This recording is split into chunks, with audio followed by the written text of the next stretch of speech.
All right, what is up, everyone? We're gonna be going over Natalie Fulton's video today, which is called "Why I Hate Name the Trait." I'll talk to you about what name the trait is, just for anyone who's unfamiliar. So, name the trait is, as far as I'm concerned, so I'm just going to let you know my view ahead of time. I think it's a useful tool in animal rights advocacy, though there may be some flaws with it and stuff that Natalie's going to bring up in this video. So essentially, what name the trait is, it's a tool in vegan argumentation. It's a consistency tool, right? So the question would be something like this. What is it that's true of animals that, if true of a human, would justify stabbing that human to death for a burger or a pizza or whatever it is? Now, this is obviously a consistency test tool that you'd use against carnists. It's often used in formal debate and stuff online, but you can use it however, wherever you want if you want to just see where someone's moral consistency lies, if they are consistent in their position. And I guess some would argue that it's been incredibly useful in getting people to realize that the traits that society uses to discriminate against animals are arbitrary, right? They don't stand up to scrutiny. So, how would a carnist answer name the trait, right, if they were asked this? So you say to someone who says that it is okay to stab a pig to death for a sandwich, but not a human, you'd ask them, so what is it that's true of pigs that, if true of a human, would make it morally justifiable, on your view, to stab them to death for a bacon sandwich, whatever? And they might list these traits. So they might say, well, pigs aren't as intelligent as us. They can't build civilization. And they can't, I don't know, write a symphony or something like that. These literally are things that people stupidly use to discriminate against animals, right? So you then say, okay, so let's say we take a human who has the IQ of a pig, who can't build civilization, and that applies to loads of humans, by the way, not even just humans with the IQ of a pig, and who can't compose a symphony. Once again, this applies to billions of humans out there. And you'd say, okay, so under your view, it would be okay to stab to death a human who all those traits were true of. So we take a human who has the IQ of a pig, who can't compose a symphony, and who can't build civilization. And they might say something like this. Well, they might go, whoa, no, okay, no, that's not cool to stab a human to death because they can't compose a symphony or because they have the IQ of this or whatever. And that would lead to a formal contradiction, all right? So they've essentially said it is and is not okay to stab to death a human who has the IQ of a pig, who can compose a symphony, blah, blah, blah. Now, for some people, this might catch them out and they might be like, okay, to be fair, you got me kind of thing. I can't see this as, I do now see that the justifications I'm using to kill animals are arbitrary. I can't use these anymore to justify murdering animals. You're right. Others might just respond and say, okay, let me list some different traits or whatever. So it depends on who you're talking to, how effective it is. But in any case, Natalie Fulton here, the vegan YouTuber, has done a video called Why I Hate Name the Trait. So we're going to take a look at her video now, and I'm just going to add some commentary as we go along. And let's see what Natalie says about this. Let me just get this up on my screen now. All right, hopefully everyone can see that. All right, we're going to play. Let me know if the audio and stuff is good, guys. Name the trait is widely considered to be the gold standard of vegan argumentation. I haven't seen an argument demonstrating that there's a morally substantive difference between a human and an animal that would justify taking away something like the right to life from an animal. So can you name a morally substantive difference? My question to you would be, if we swap all the traits true of animals to match those of humans, is there any trait that once switched would justify making humans into hamburgers? Oh no, we're doing the name the trait game. This is like the impossible to defeat veganism argument. But should we continue to employ it so often? Does it ever actually... Now notice how that guy there said, who Isaac was employing name the trait against, it's the impossible to defeat vegan argument. Now this can be taken in two ways.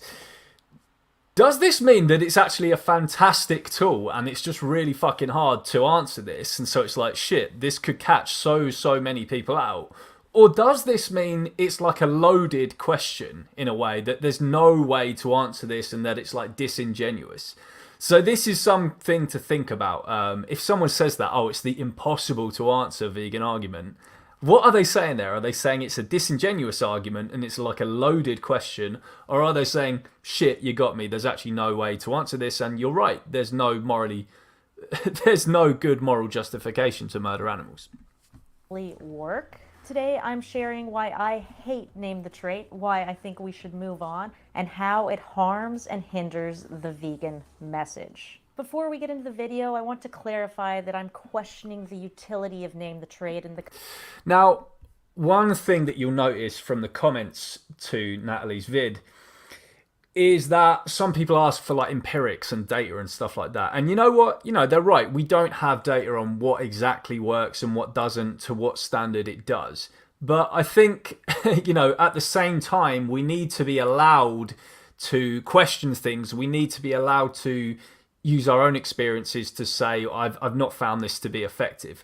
Yes, I know some people can say, oh, well, that's just anecdotal and blah, blah, blah. But ultimately, if we're animal rights activists and we don't have all this amazing data at our fingertips, oftentimes we can only rely on what has worked on us, or what we know has worked with us using that, employing that against carnists.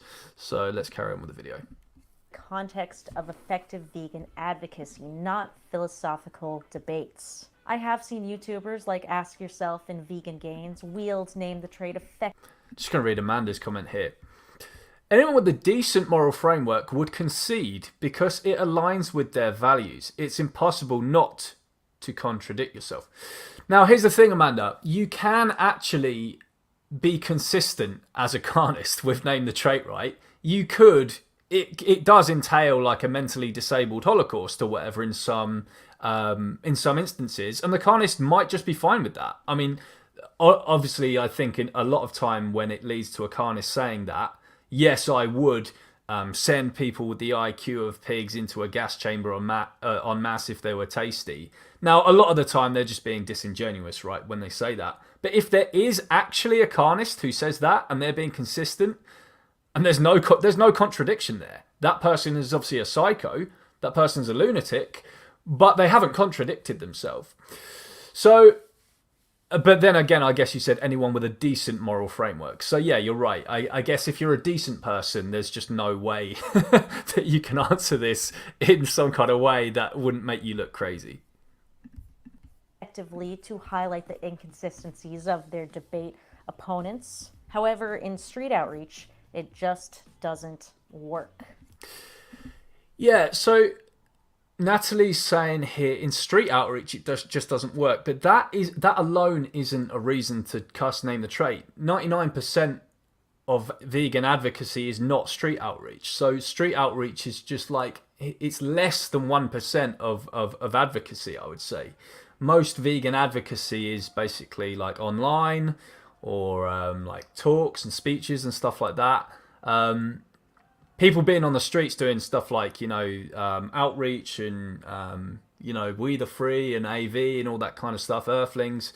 That's just such a tiny fraction of vegan advocacy. So that alone can't be a reason to condemn Name the Trait. If you're saying on the street it doesn't work, okay, but that's just the tiniest fraction of vegan advocacy.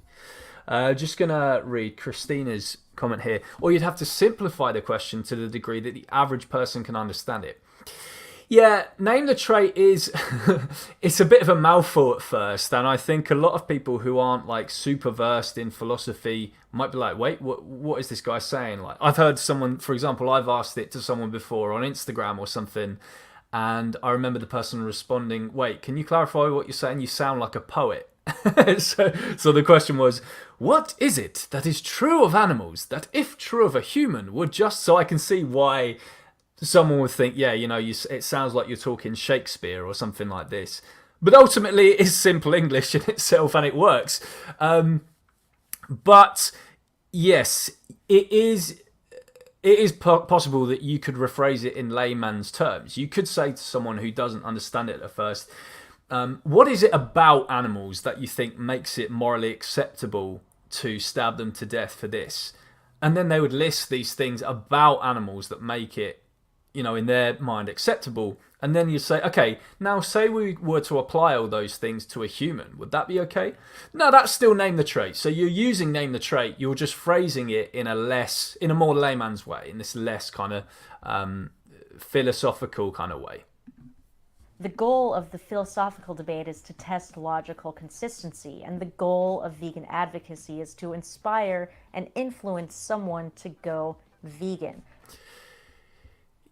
Yeah, but while inspiration and blah, blah, blah can work on many people, some people just do require pure logic in order for it to work. They do require being pointed out that they've made some kind of logical contradiction in their thinking, that they have a morally inconsistent framework. So while some people do work on kind of inspiration, as in like, wow, yeah, that amazing speech was so awe-inspiring, that was incredible. Some people literally just do not give a shit about that, and it's just like, well, I don't care. Like, you're not going to inspire me. The point is I'm right and you're wrong. So you have to point out in this super logical way that they could perhaps be wrong. Some people's brains just do work like that. Let me check a comment here. Samuel M said, I've used it a few times during street outreach. She seems so confident in her statement, and I doubt she has any data to back up her claims. So Samuel's saying he uses name the trait in street outreach. Let us know, though, has it worked, Samuel? I guess that was... Amanda says, how do you inspire people to do something exactly? People need to see the contradiction in the values and behaviour that will motivate them if they care about morals. Depends on the person. Yeah, some people don't really care about, logical contradictions or anything like that. Some people do just care about inspired. One point I think is very important to make here is we all work very differently, our brains, right? Look at those personality tests, for example, the Myers-Briggs personality type indicators. Could it be the case that people who are T's, that means thinkers, rather than feelers, who are F's, could it be the case that the people who are the high T's, the people who are the high thinkers, but kind of like their heart doesn't really come into their thinking, into how they get influenced?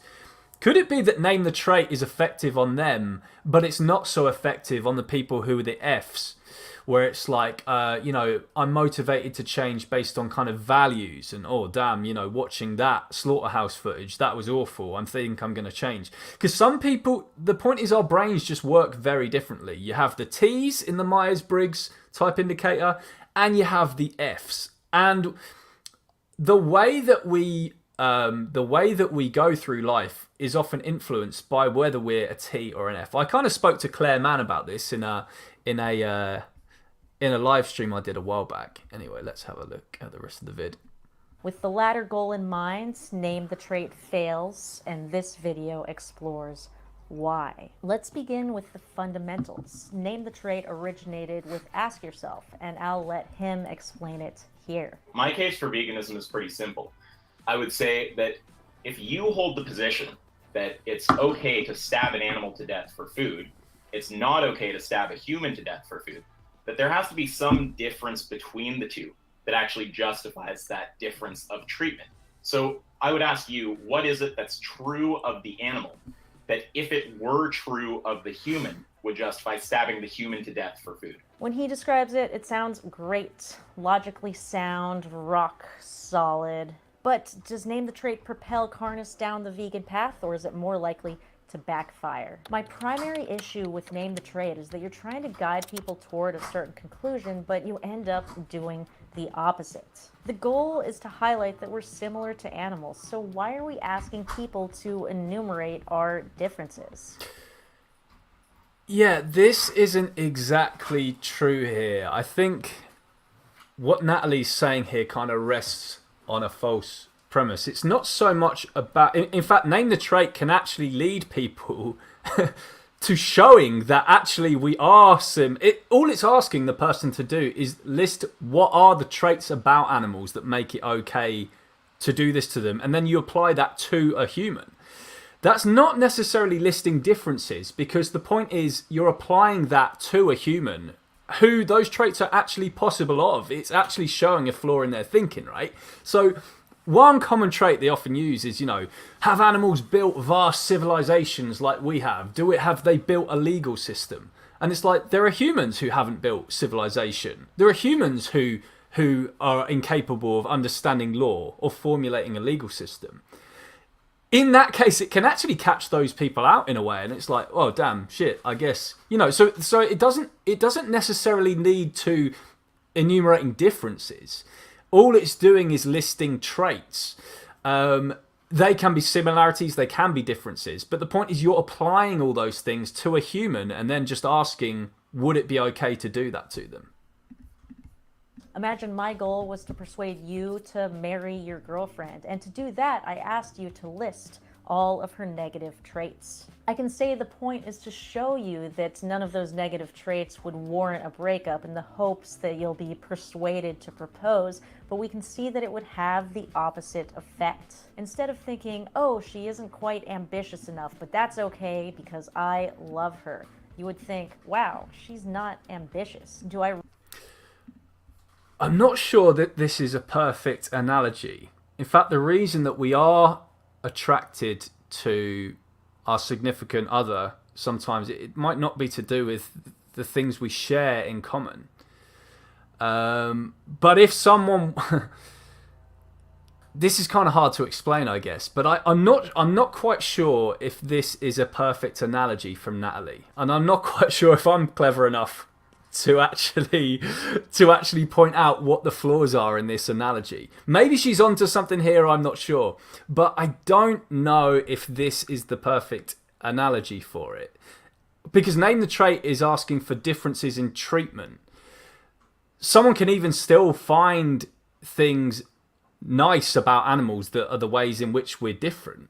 A person, for example, loves animals. They might love certain animals because they're cute, and they might not think humans are cute. So I'm not quite sure this analogy works. But then again, I'm not quite sure if I've got this right or if I'm going to be good enough at finding out why this is a flawed analogy. Really want to be with an apathetic underachiever for the rest of my life? I'm willing to bet that by the end of that conversation, you would be less likely to propose. I think it's better to I feel like almost let them make a positive case for what matters, rather than inviting them to do the very human rationalizing thing to find a reason why they shouldn't care. Highlighting our differences creates more differences and makes it harder for non-vegans to empathize with. Yeah, again, name the trait doesn't entail highlighting our differences. It actually often ends with people realizing that there are humans who actually have these traits.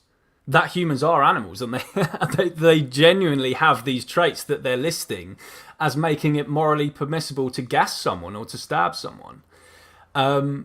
So it doesn't result in listing differences. It actually often results in a person being questioned as to whether it's okay to stab someone to death because they have the IQ of a chicken. And these people do exist. There are people who have the IQ of a chicken. They might be forced to question whether it would be morally acceptable for someone to stab to death a human who can't talk. That's another trait they often list, right? Oh, they can't talk. There are humans who can't talk. So it's actually, if anything, it can lead them to actually realizing that there are humans who do exist, who have these exact traits that they're saying make it morally permissible to stab animals. And it's like, shit, there are actually humans who have these things. And no, I wouldn't be comfortable stabbing them to death.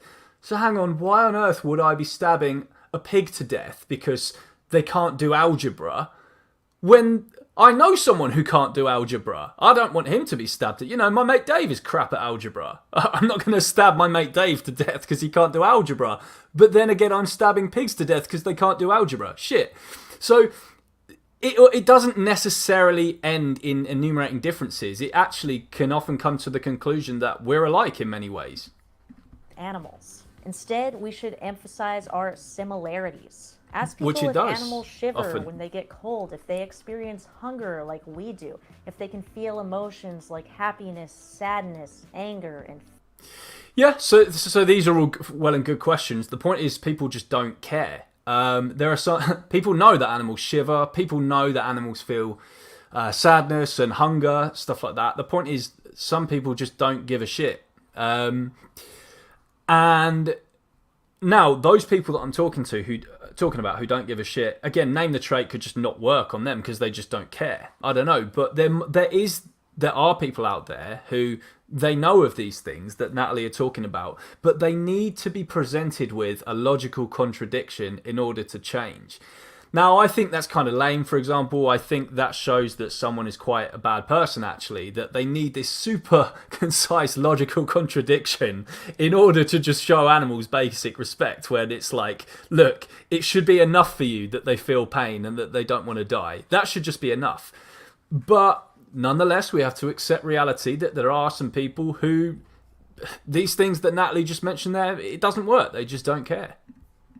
fear. When we elucidate our similarities, we allow people to empathize with animals, and from that empathy comes the desire to avoid stabbing animals for a sandwich. The vegan position has nothing to do with viewing animals and humans as the same. There are diverse opinions on what the vegan position is, but most people use the standard definition, which is to exclude harm toward animals as far as practicable and possible. You can also use a rights-based framework, which is that animals should have negative rights, or some vegans say that animal rights are a logical extension of human rights. Vegans differ in how they view animals in relation to...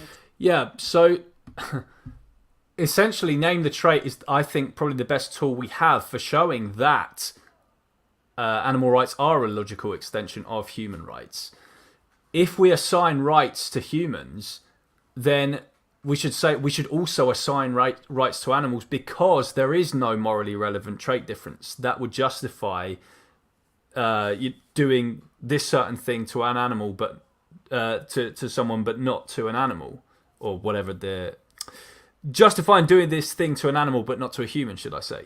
So name the trait is a good tool for actually proving to someone that animal rights are a logical extension of human rights. Because if someone denies that, if you say, well, I think animal rights are just a logical extension of human rights, most people are going to say, huh, what are you talking about? What a load of bullshit kind of thing. So that's where you employ name the trait. to humans. Some vegans think that animals and humans Leo are Venus, equivalent. what an idiot. But a lot of vegans think that humans are above animals, but that still doesn't justify humans killing animals for comfort and convenience.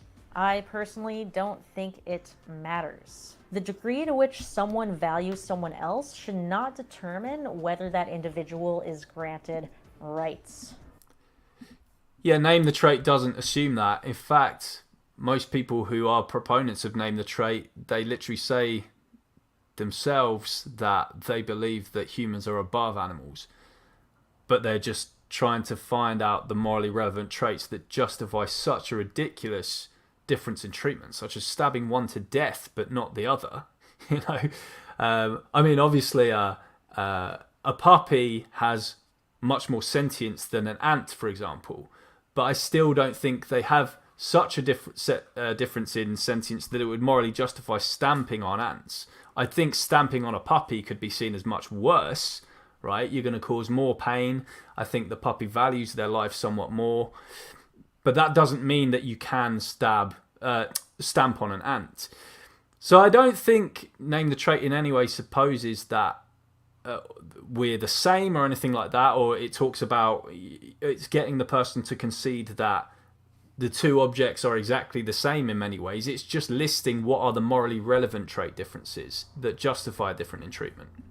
If you gave me the choice to kill my sister or a random person, I would kill the rando because I value my sister more highly. That doesn't mean the other person shouldn't have the same rights as...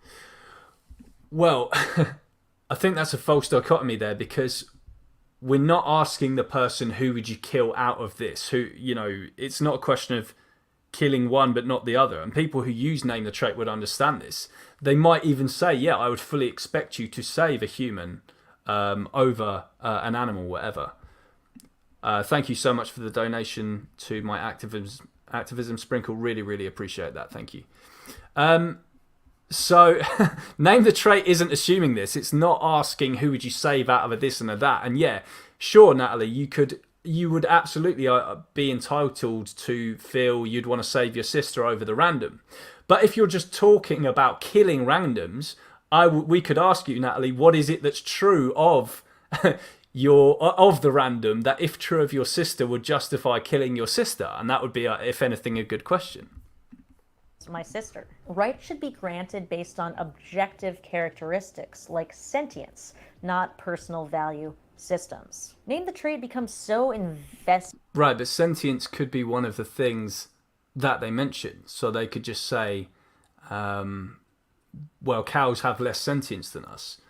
So if you just say, okay, so if someone did have the sentience of a cow, would it be okay to slit that person's throat and turn them into a burger? In the non-vegan's value system, and I understand why in the context of debates, but during vegan advocacy, you want to show that the animals deserve rights whether the non-vegan thinks so or not. They deserve rights because they're conscious and cognizant, because they have unique personalities, and because it's not their fault that they were born into the body of a chicken instead of a human. A human's personal value system should not determine whether or not animals deserve rights. Yeah, that's true. But ultimately, you're trying to convince someone that animals should have rights. So you can't convince them that that animals should have rights unless they are convinced that animals should have rights. So I'm not sure I fully get what Natalie's saying here. I'm sure if I've misunderstood something, Natalie could correct me. But ultimately, you're going to be trying to convince that person you're speaking to that animals should have rights. I mean, if it's a person who's just not convinced at all that animals should have rights, then how is it even going to work that they're going to go vegan? So I'm not quite sure I fully understand that. Meat eaters also use the idea that vegans think humans and animals are equal as a way to discount veganism. I don't think any argument can be. Yeah, again, name the trait doesn't do that. It doesn't suppose that at all. Just the same as the analogy I mentioned ago with the puppy and the ant. I do value puppies more than ants, but I don't think that the trait differences between them warrant such a difference in treatment that it'd be okay for me to just go around like stamping on ants. Be made that animal lives are as important as human lives. And if you really truly believe that, if you really truly in your heart believe that an animal life is as important as a human life, then I believe that there is something, and I don't mean this in an offensive way, I don't believe that you really think that. Yeah, just to comment on what Tristan said there, this is just an aside. I do genuinely think that. I do genuinely think that animal life is superior to the vast majority of human life. I'm happy to go into all that stuff another time if people are interested in why, but for me it's just pretty self-explanatory. When you look around this world as a vegan, you just think like there are a good lot of humans that don't deserve to live. Meanwhile, I don't think there's a single animal who like deserves to die. But this is just an aside. It's not really relevant to the video. Name the trait is confusing. When you're doing vegan advocacy, you're not talking to people who understand the intricacies of debates. You're talking to the average human. Average humans have IQs between 85 and 115. Right, yeah. So when I do street outreach, I don't use name the trait unless it is against some kind of philosophy buff who just isn't budging and it just isn't accepting anything I'm saying. I think it's absolutely, I do kind of agree here that when you're just talking to the average person on the street, it's better to open some kind of conversation, open a dialogue with them, and use the Socratic method, answer their questions with questions. And you'll generally find that people are can be absolutely quite responsive to the stuff you're saying. And you can generally get to an end goal where it's like the person that just says, yeah, you know what, you're right, I don't have an excuse not to be vegan. That doesn't mean that name the trait isn't an important tool to deploy against certain people who just aren't budging. against the odd philosophy buff that you meet in the street who's like, yeah, this is all like emotional bullshit or some kind of stuff like that. And again, you can even phrase it in the layman's way. You don't even need to deploy it on like the philosophy geeks in the street. You can just say to the average person, you can phrase it, you know, like I did earlier, like, what is it about animals that you think it makes it okay to do this to them? And then once they say, you could just say, okay, so if a human, if a human is this and that, does it make it okay now by your logic to kill them? And if so, why not? You've kind of contradicted yourself there. You also need to consider that just talking about veganism makes people even dumber. Oh, yeah. Trees are fascinating. I've heard people say, well, the mouse has a beating heart and the tree does not, or plants do not, and animals do. And I said to myself, well, let me think this through. If you cloak a tree. Yeah, disappointing old Neil deGrasse Tyson, just like a genius with physics, and then brain just turns to mush when it comes to animal ethics. Samuel says, agreed, I wouldn't use name the trait immediately during my outreach. But if I feel the person can handle hypotheticals and seem open to this line of questioning, I will use it. As you say, it's a useful tool. Get Neil out of my face. Does it not suffocate? Average level intelligence plus motivated reasoning makes it very difficult to run name the trait on people you meet during outreach. Right. Agreed, but here's the catch. That's just true of anything you fucking say to these people you speak to on outreach. If they've got motivated reasoning, then they're going to say a load of bullshit anyway when you're asking them any question that you... I mean, the guy... there was a guy, Natalie just flashed up a moment ago from a video, who ends up saying... Now, Natalie didn't use name the trait on this guy, and he ends up talking about why is cutting a tomato not wrong. So Natalie's talking to this guy about slitting animals' throats. And this guy is saying, why is that different to cutting a tomato? Now, this is without using name the trait. So ultimately, it doesn't matter whether or not you use name the trait. If someone's just going to be a dick when you speak to them on the street, if someone's going to just make excuses or just say insane things they would never say in any other conversation, then I don't get why Scrutinize specifically named the trait here, because people are just like that however you speak to them. There's no like perfect advocacy method. Part of the confusion comes because meat eaters don't understand what the vegan is looking for. What counts as a trait? Size, shape, intelligence, species? Trait is defined as a distinguishing quality, characteristic, or a genetically determined character. Well, just going back there, Natalie, the point is you're getting them to name the trait. You're asking them what it is that they see about animals. It's not what you see about animals asking them the question. So these aren't your traits that they're naming here. They're their traits. So you're seeing if they have a morally consistent framework. You ask the person what it is that they feel it is about animals that makes it okay to stab them to death for a pizza. And then you apply those traits that they say is okay to stab someone to death for a pizza to a human to see if they're being logically consistent. Using the second definition, we can clearly see that species should count as an acceptable trait, but the vegan will reject that as not morally relevant. Well, that's not the way to... Well, that's in a normal conversation. The point is, in name the trait, you accept that that person has used species as the differential property, whatever, or the trait, should I say. And then you apply that. You say, okay, so say your neighbour takes a DNA test and we find out that their DNA is altered in slightly such a way that they're no longer human. Let's call them a Hayman now. And they have like all the things that you'd recognise about a human, except they can't procreate with humans. Maybe they have like a tiny little tail or something like that. Would it now be okay to stab your neighbour to death? Or you can just ask them, do you genuinely hold this view? So you think it's okay to round up like orangutans, dogs, chimpanzees? You genuinely think it's okay to just round them up and gas them and slit their throats because of like a tiny 1% difference in DNA? So I don't know where Natalie's getting the idea from that the vegan rejects that when using name the trait. Maybe Gaines is about to reject it here in this clip. I don't know. Let's see what happens. Who gets to decide which traits are morally relevant? the point is the person you're you're asking the person to decide which traits are morally relevant. It's a consistency test.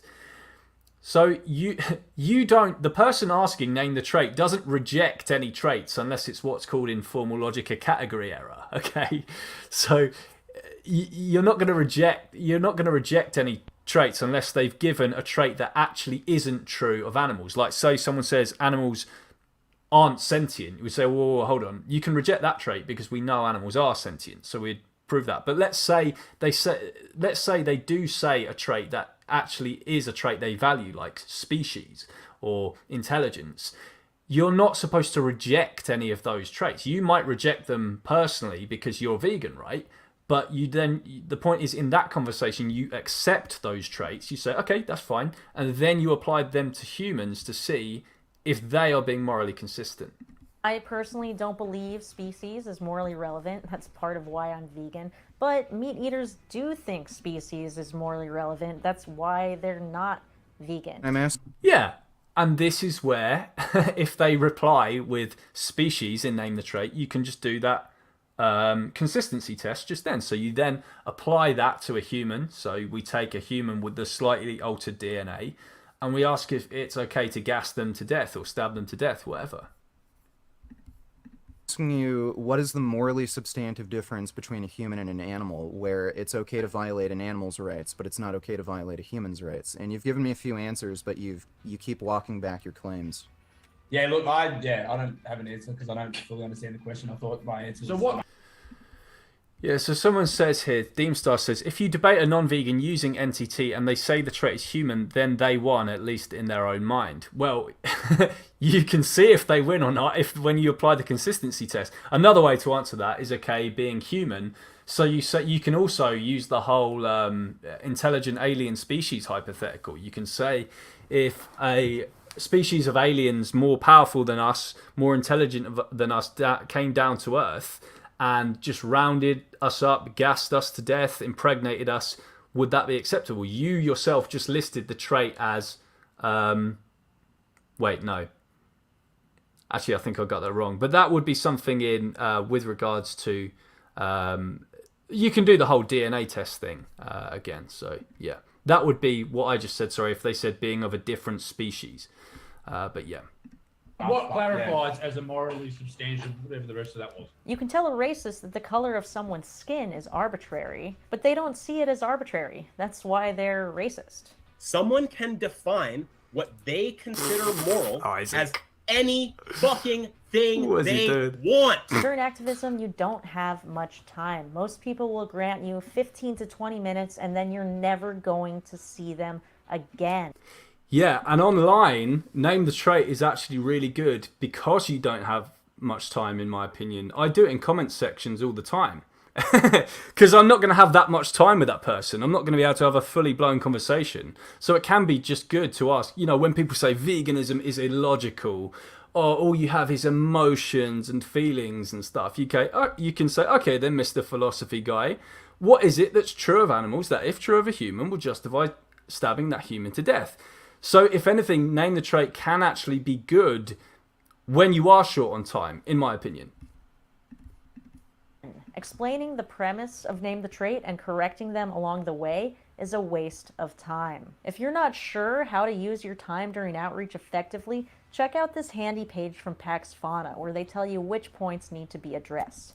Yeah, interesting. I'm going to have a look at that because... I did comment on the video originally by Natalie asking, because I couldn't understand what this link was she was saying, because she didn't put the link in originally. But I think it's on the video now, Pax Fauna. So it'll be interesting to take a look at that as well. But, you know, who knows? Is that a better way to engage with someone, the average person, than using Name the Trait? Maybe we'll have a look. Every second counts. Name the trait usually devolves into insane hypotheticals. Now, this is true, but here's the thing. It's a hypothetical that they have created. It's not your fault that, if you ask Name the Trait, that it's evolved into insane hypotheticals. The point is, the Carnist has created that hypothetical themselves, and you can literally tell them that. So the point is, you have just asked that person, what is it that's true of animals that, if true of a human, would justify stabbing that human to death for a burger?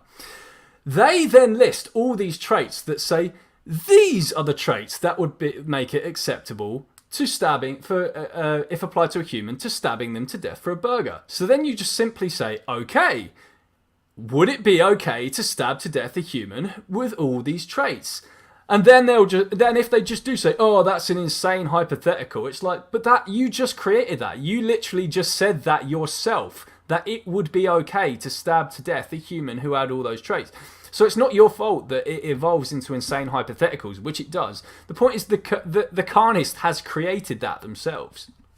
I understand that hypotheticals have value in the context of debates. They're an excellent way to test someone's logical consistency and shine light on issues in an objective way. However, it's important to talk about whether these hypotheticals are in good taste or bad taste, whether they're effective or off-putting. People already hate vegans, so we have to try extra hard to get them to take us seriously.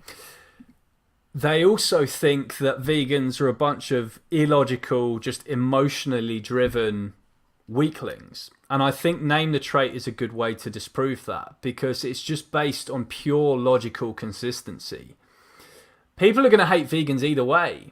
Most people haven't heard of Name the Trait, and they hate vegans. So I don't think it's our use of Name the Trait exactly that's hampering this in any way. They hate us even for the advocacy style, as good as it is, Natalie, that you're using. So I'm not sure I see this as relevant. In fact, I actually think Name the Trait can, from an optical standpoint, actually help us, because it shows that we're philosophically literate and that it's not purely emotional based, that it is, or that you can actually go vegan on pure logical consistency alone. When we talk about eating mentally challenged children, we're not making ourselves look better. We're making ourselves look like out-of-touch assholes. When someone leaves a conversation... Yeah, to who though? I think it would have been fine before I was vegan. I mean, it was Gary Yourofsky's speech that made me vegan, and yeah, he came across as an out-of-touch asshole for sure, but what he was saying was true. He called it the animal holocaust. I was like, fuck, I don't like this guy, but he's right. He said animals are being enslaved by us. We're being raped. Now, I didn't like the stuff that he was saying. It made me uncomfortable. But the point is, he had a point.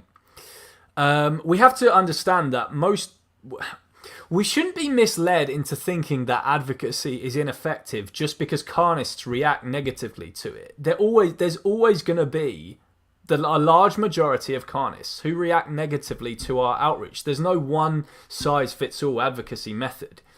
So I don't think we should be distracted just by the fact that, oh, you know, this what they'll just see you as an out-of-touch arsehole kind of thing. I mean, ultimately, we are, in a sense, even if we don't use Name the Trait, we're still going to be saying that animals are oppressed and they're enslaved, and they're being, they're having these things done to them that, if done to a human, you would see as like morally reprehensible. So to people who are just so ingrained in their speciesism, we're always just going to seem like out-of-touch assholes anyway. With me on the street, I don't want them going home to their partner to tell them that they got into a conversation with a vegan where the vegan was asking them if it was okay to Holocaust mentally challenged children. I want them to say that they've had an honest... But if that's the trait that they listed, that it's okay to gas a group of humans who have this trait, it's their fault. They have said, they named those traits.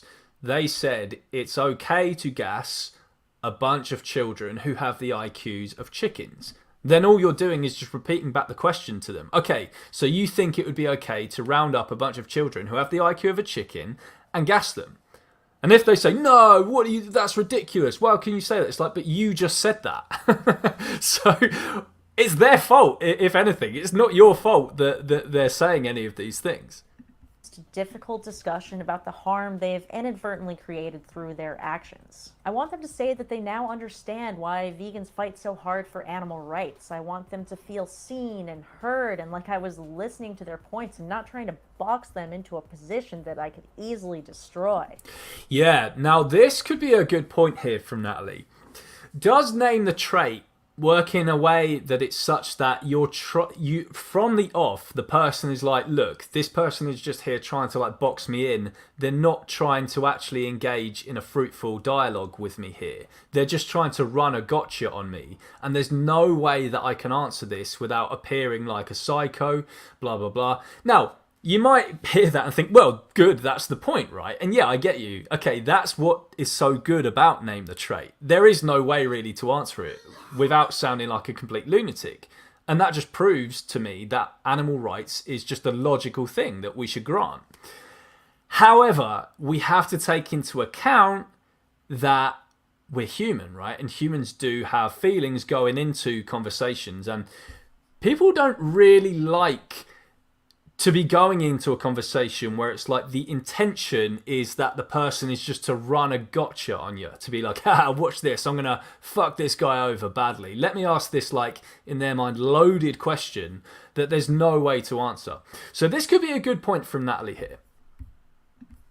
I feel frustrated when I see someone discussing space aliens while I'm thinking about the real suffering of actual animals here on Earth. Pigs are screaming in gas chambers while they're burned alive from the inside out. And we're talking about Vulcans? Really? Let's focus on Yeah, again, the whole Vulcan thing, I guess this is if they listed the differences between species and we said, say there was a species, an alien species who looked and sounded exactly like humans. They had the civilization, everything exactly as we did, but the only difference is they're a different species. Is it now okay to put them in gas chambers? Again, this is still a hypothetical they've created. So as long as you're running Name the Trait correctly and you can just answer to them and say, okay, but it's you who's just said this, I see no problem here. But I do understand as well that, once again, it can devolve into these insane hypotheticals. But ultimately, these are hypotheticals that the carnist is creating. You're just asking them a question. They essentially then just say, yes, it would be okay to stab a load of humans to death, gas a load of humans to death if they have this trait. You just then ask them the question to just confirm what it is that they've just said. That's all that's happening. getting non-vegans to see that their real actions have real consequences. The animals already don't feel real to non-vegans, but by speaking up about this issue, we can show them that this is a serious issue that needs significant action. Crazy hypotheticals trivialize the vegan message, and it's time to move on. Do they though? Like, how do they trivialize the vegan message? I actually think that some hypotheticals that are kind of outlandish can be really, really useful. The alien one, I think, the alien one has been used in animal rights philosophy for a fairly long time now. The whole, would it be okay if aliens came to Earth and did to us what we do to animals? You know, why not? Yeah, okay, these are insane hypotheticals, but ultimately they can get certain people thinking. But yeah. Thank you for watching. Make sure to hit that like button, and I'm curious to hear what you thought. Am I totally off base? Am I right? Do you love Name the Trait? Do you hate Name the Trait? Let me know down below. And as always, special thanks to my morally superior... Cool, yeah, so I guess overall, I'm not in full agreement with Natalie's take on this. I do understand where she's coming from about certain things. I think the thing I agree with her most is the thing about you're boxing someone in from the start. It's going to seem to the odd person like a loaded question. And it's like, damn, this person is just running a gotcha on me. They're not interested in having a good face conversation. I can't say the things that I want to say. I just have to conform to this person's like little spreadsheet kind of thing that's just set up in a way to make me look like an idiot. I completely understand the critique from that perspective. I think if that is a critique of Name the Trait, that could be a good critique as to why we shouldn't use it in certain situations. But if you do just want to tease out like logical consistency, if you do just want to, if someone was open to finding out how well their moral system lies under scrutiny. I think Name the Trait is a very valuable tool. Anyway, let's take a look at some of the actual comments on the video now. Oh, this is and just quickly in the live chat, this is from Samuel again. Name the Trait helps navigate through someone's moral framework and highlights contradictions someone may not be aware of. Yeah, exactly. I agree with that. So it's just a way of getting people to realize that actually, shit, the things that they're applying to animals, that they're saying is okay to murder them, that wouldn't sound okay if applied to a human. Even if you equalized every single trait, it still wouldn't sound okay. And it's like, shit, I hadn't thought about that before. Again, it's not going to work on every person, and some people are going to be dishonest. But if someone actually has integrity, if someone is actually honest with themselves, I can't see a problem here with Name the Trait. Let's check out the comments. So I think Gaines kind of misses the point here, because I guess Natalie is kind of against these what people would call debate bro tactics. But Gaines straight off the bat is like, care to debate me on the effectiveness of Name the Trait?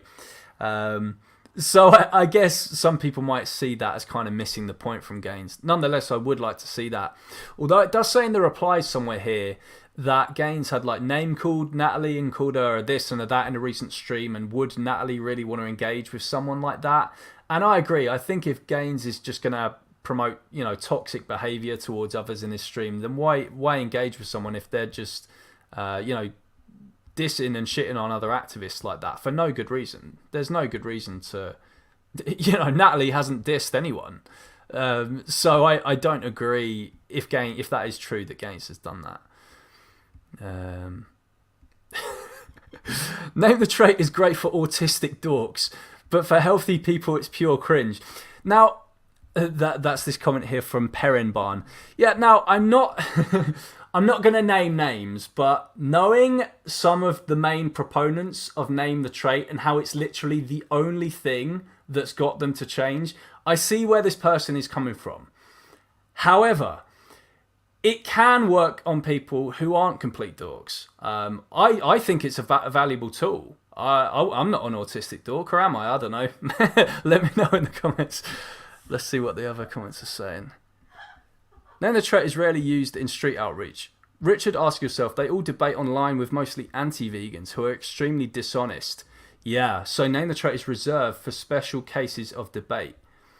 Yeah, I think for these people, if you really want to just like, in these kind of heated online debates that you see in like Discord and places like that, I do think it is a valuable tool, because in those spaces, people are all about, wrecking people. Watch me wreck this guy and humiliate him, blah, blah, blah. If a carnist is coming at you like that, I think Name the Trait is a very good thing just to use against them. But yeah, if you're not going to war with someone, you're just having a conversation with them, you might want to take a different approach. Let's see the top comments. So I did ask, as you can see here, if Natalie wants to come onto a podcast or a live stream with me to discuss this. Her availability is really bad at the moment. I did message her about this, but I'm just doing this live stream for now because of her availability. Catherine Klein says, you also have to, she's quoting Natalie here, you have to consider that talking about veganism makes people dumber, LMAO. Yeah, it does, it does. I think, like you already said, Name the Trait is great for debates. I think it makes sense for Vegan Gaines to use Name the Trait since he doesn't really do street outreach. For online debates, especially between philosophically minded individuals, I think it does the job. For street outreach, I do see your point. The average human isn't going to understand the objective of hypotheticals and will probably go home thinking vegans are crazy and saying something not based in reality. Now, the funny thing is, I have seen Gaines do street outreach. I've seen Isaac do street outreach, and they didn't use Name the Trait, I don't think. So I think even they understand that it's kind of reserved for different kind of instances. Have a look. Name the Trait. This is Samuel, who's in the live chat as well. Name the Trait is a great tool to have as an activist. I wouldn't start a conversation with Name the Trait when talking to someone during an outreach, but variants of it can be casually used in discussion to highlight contradictions in someone's position. Testing logical consistency can inspire and influence someone to go vegan or convince them that their current position is flawed. Saying it doesn't work in street outreach is a bold claim. Yeah, and I just want to go back to that comment about the autistic dorks and stuff as well. So I do think it is sad that there are some people in the world who are such dorks that they literally need Name the Trait in order to work. They can't just see slaughterhouse footage and think, damn, that's messed up. They can't just hear an inspirational speech like Gary Yourofsky's. They have to actually have this like ridiculously logical like contradiction pointed out in the error of their thinking in order to get them to change. It's like they're not thinking. It's like they're thinking totally with their head and not with their heart. Now, I don't think. What am I trying to say here? I think it is lame that there are people like that who exist. But at the same time, we have to accept the reality that people like that do exist. And I think Name the Trait is a fantastic tool to use on those people. And for the people who aren't exactly like that, but just do value logical inconsistency. Someone who really liked... here's one. I cannot say Name the Trait made me accept the vegan position, but sure helped me stay on it. Yeah, so that's interesting. So it wasn't Name the Trait that actually made them go vegan, but they were already aware of it, and it solidified their view or something. Now I think here's Avi. Avi, I think, actually had a conversation with Natalie about this. I can't imagine that would have been a fruitful discussion. But yeah, maybe Natalie can talk about that another time. I went vegan because of Name the Trait, so it does work. Hunter Toby, I do value his input in the animal rights movement. He says, all the smartest and best vegan debaters were turned vegan because of Name the Trait. Right, but are those people, Hunter, those autistic dorks that the comment was talking about a moment ago? Nutrivore, Avi, Mouthy Infidel, and having strong, philosophically competent vegan debaters is valuable, in my opinion, both for making more vegans, but also strengthening the argument of other vegans. Yeah. Though I wouldn't say all the smartest and best vegan debaters were turned vegan because of Name the Trait. I'm sure there are some who weren't. But yes, at the same time, it can be valuable. Great video. Thank you for highlighting the differences and efficacy of using Name the Trait in the context of either vegan advocacy or philosophical debates. I think it's important to know when to employ Name the Trait and know whom your audience is in said moment and not to lose sight of what the end goal is. Yeah. So again, I think it's very kind of situational. Is Natalie's video here presented as a one-size-fits-all thing? I'm not sure. Also, maybe I'll tell you what, let's check out the little link that Natalie posted here, this Pax Fauna thing. Right, hopefully everyone can see that. So, key recommendations. So this is, Natalie mentioned this in the video as a thing to look at about the best way to influence people to either go vegan or just to take on a certain message. I don't even know who Pax Fauna are. Damn. Based on our research, here are 15 ways your messages can more easily reach the public. Number 1, shift from consumer-centric to voter-centric narratives. Tell a story of citizens acting collectively through the vote rather than consumers acting individually through diet change. Okay, so this is about veganism and stuff. That sounds kind of vague to me. I'm not sure I'm fully on board with that. Acting collectively. You say collectively through the vote, but that's still an individual thing. And diet change, whatever, is still a that counts as collectively through the vote. So I'm not sure I agree with that one. Use the metaphor of evolution to overcome futility. A story of society evolving together away from farming animals helps the public understand animal advocates' vision. Okay. Number 3, elevate meat-eating messengers to highlight citizen action. Media highlighting supportive citizens who still eat meat shows that you don't need to be vegan to be part of the movement. Okay, yeah, this is... I don't know if I should... What? You don't need to be vegan to be part of the animal rights movement? I'm sorry, no, that's just fucking lost me already.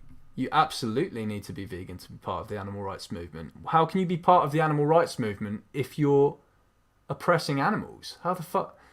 It's like being against the child trafficking movement while you're trafficking children. What?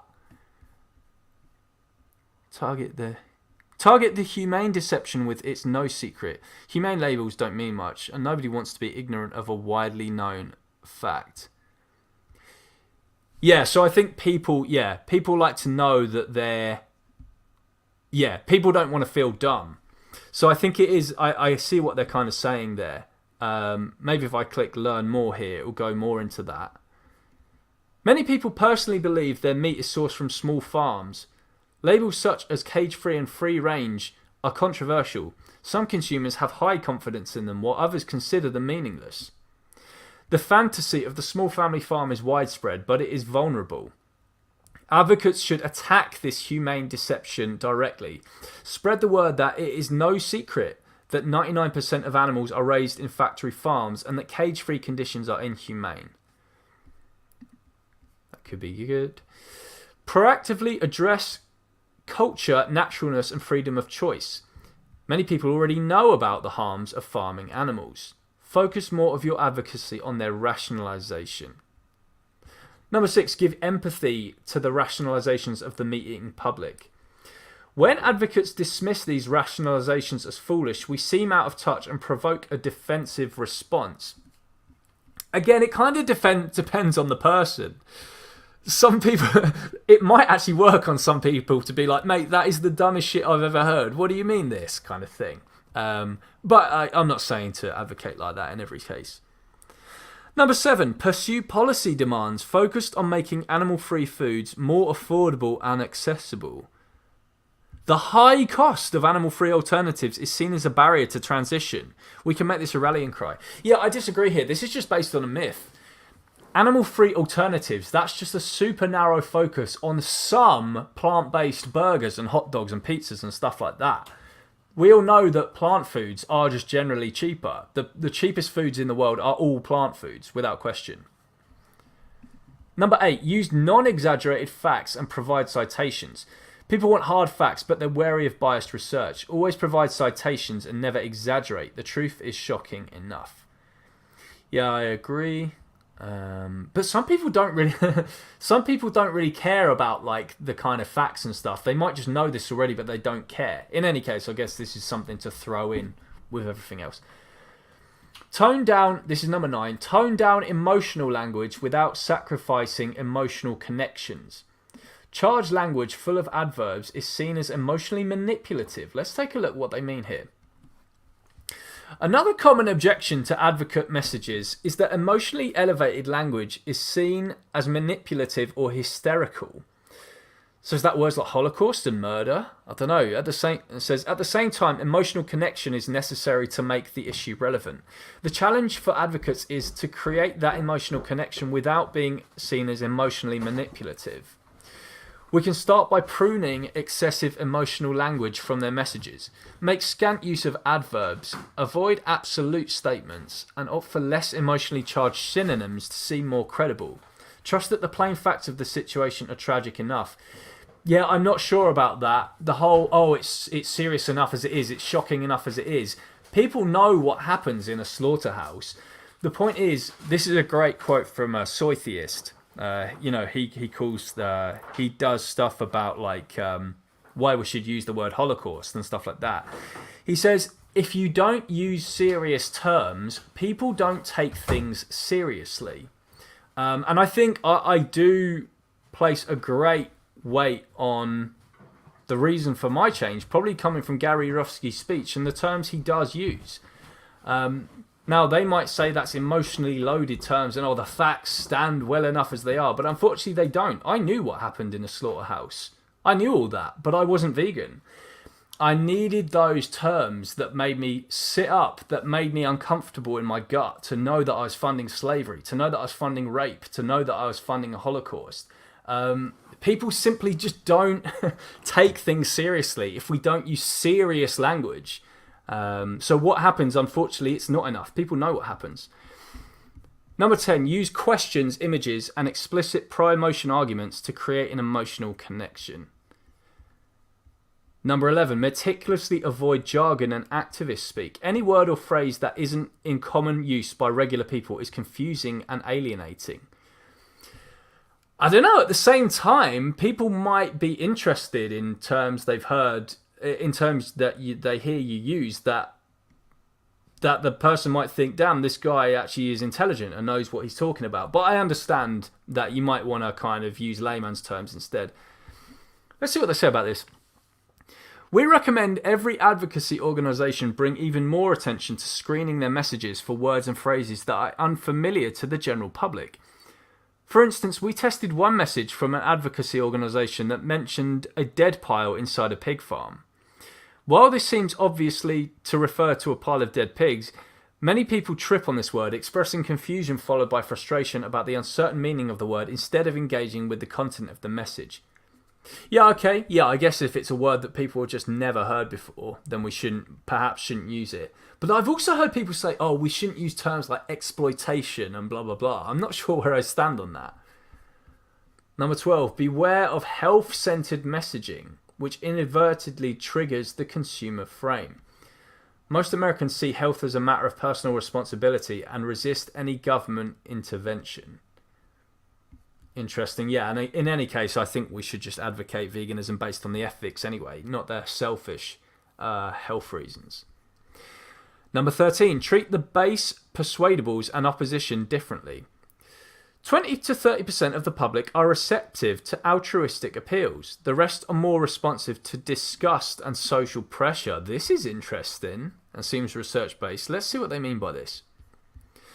For the base, the friendliest quarter to third of society, animal and environmental centered messages were seen as mutually reinforcing. These people are willing to base their consumer habits and their political views on the best interests of the many. The large persuadable middle, meanwhile, is unmoved by altruistic messages. For them, the key is to activate disgust. Fortunately, moral disgust is closely tied to other kinds of disgust, so images of the conditions in factory farms reduce meat appetite and increased approval for meat reduction policies.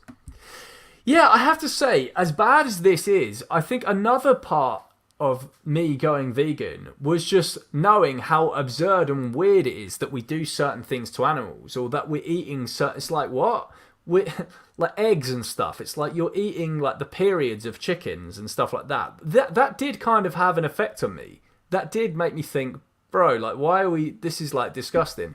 But the ethical message was still relevant. We still have to use that. Otherwise, again, it's kind of appealing to selfish reasons. Number 4, use the radical flank effects to legitimize more ambitious policy objectives. People are more likely to support a policy if they see it as a compromise compared to something more drastic. Now, a moment ago, it's talking about not to use jargon and stuff like this, but this seems a bit jargony. I have heard of radical flank effect, but I don't actually know what it is. Sure people in the live chat will say what it is. Let's see what they say about this. The most radical proposal on the table shapes what people see as reasonable. This is a great opportunity for animal advocates. Whatever policy objectives the movement wishes to enact in the short term, we should ensure that significantly more ambitious proposals are in the public's awareness and are even being actively pursued. The radical element does not need to throw Molotov cocktails or even cans of soup to make moderate demands seem reasonable. Using compassionate messages and working within the bounds of the law to advance a radical proposal, for instance through a ballot measure, should suffice to create the desired effect, even if advocates privately doubt that the policy has any chance of being enacted soon. I'm not sure I get exactly what they're saying there. Is that kind of like saying if you advocate for something with a strong and radical message, that kind of increases the moral baseline, if that makes sense? It kind of ups the moral baseline. I don't know, maybe I've got that wrong. And then number 15, finally, don't hold back when pitching the media. Most journalists are part of our base and are receptive to the strongest version of our arguments. I'm not sure about that. It's time to convince the media that we need to abolish animal farming. what does it mean journalists are receptive to the strongest version of our arguments? Journalists are the least receptive. Journalists and these people on TV and stuff, they all seem to have the same opinions and just say the same dumb shit about animal agriculture. They probably get vegans in the media because they think we're like a bit of a joke and they just want to make like a juicy headline about us. Nonetheless, that doesn't mean that we shouldn't use the media to our advantage. So anyway, yeah, that's linked under Natalie's video on why I hate name the trait. So you can actually have a look at that yourself and go through it more meticulously. I'm sorry if there's certain stuff in it that I wasn't unsure of. I might have to read that in more thorough detail. Anyway, I guess we will come to the end of the stream now, guys. So, yeah, thank you all for joining us, and thank you, Natalie, for making that video as well, because it's brought up some interesting discussion that we can have as a movement. And yeah, hopefully I'll get Natalie on a podcast or a live stream when she is available, and we can talk about that. I know she's had a conversation with Avi about it, as I don't imagine that would have went that well. Is she going to debate Gaines on it? I don't know. I can't imagine that being much fruitful either. But in any case, yeah, thank you all for joining today's stream, and I hope you found it interesting and that you got something from it. So thank you, everyone, and we'll see you next time.